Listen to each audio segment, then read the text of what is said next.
So, what is sovereignty and how does it relate to trauma? So sovereignty is an important word for Native communities.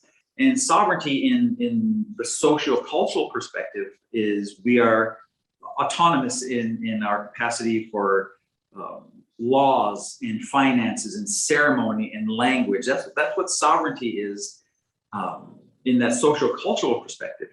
And so that word always stuck with me because it meant we are who we are, and we are the best versions of who we are. We have the capacity to enhance who we are.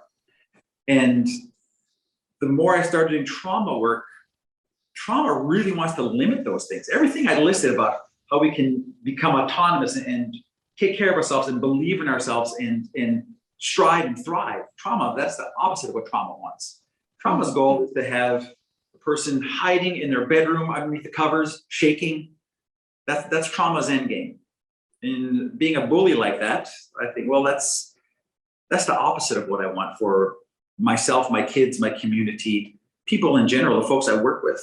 Just like in a social culture perspective, we don't gain our sovereignty by accident. We go out and grab it and say, here's who we want to be.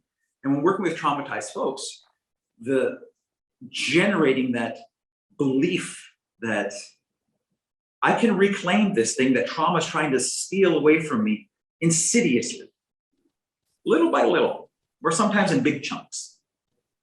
And so rather than saying, well, that's just how it's going to be, which is giving up our sovereignty, how can I claim it in this moment? And then how can I learn from this moment and claim it in another moment?